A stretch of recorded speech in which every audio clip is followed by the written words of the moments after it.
Yes, Miss Treya Osmolo.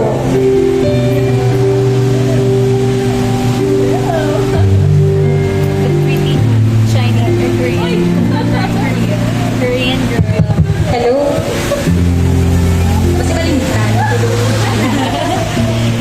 So, thank you sa pagsalot sa amon, no? Kay, may sir naman, kasi magabihan kami ba, tapos hindi pa kami kabalo mag-book ng Grab. Wala kami nag-ibo account, actually. Anyway, first and foremost, congratulations to the both of you.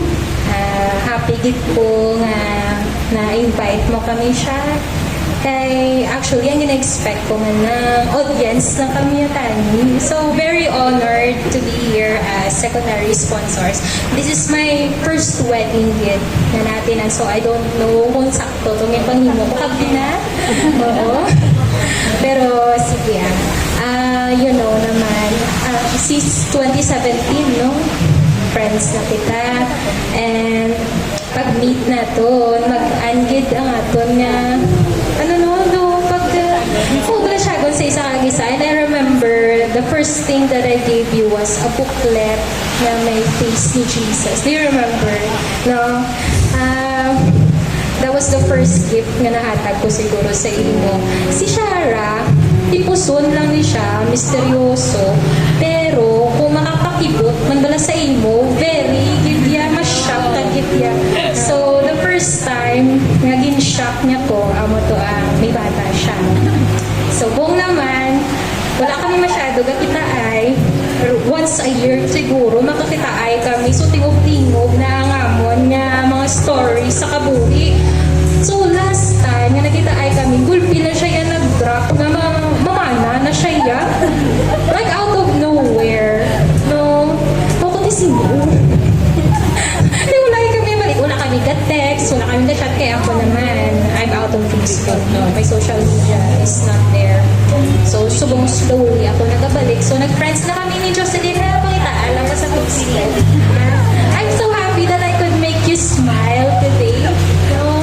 Tapos kay Shara pa, to make her happy, to make her smile. I hope, Sir Felix, that you will also do the same every day of your lives together.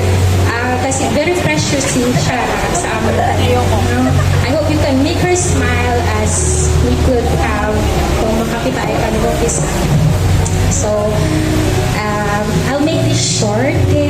Lumapuli. Nagiging ako lumapuli. Once again, congratulations. Well wishes lang hapon for the rest of your lives together. Happy ko to hear na despite the challenges, no, kamo gidya ang nagbalikan.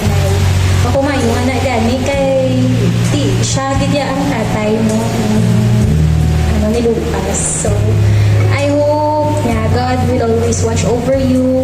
Kami, we will always pray for you, but only you can fix your relationship, to hold your relationship together.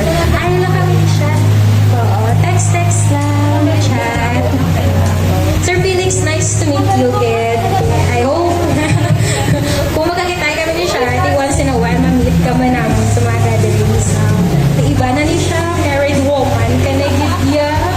No? Sunod naman, yes, big news to share with you as well. Ako na lang yung mahulihin. Ako na third wheel. Sige, happy wedding to the both of you. From me and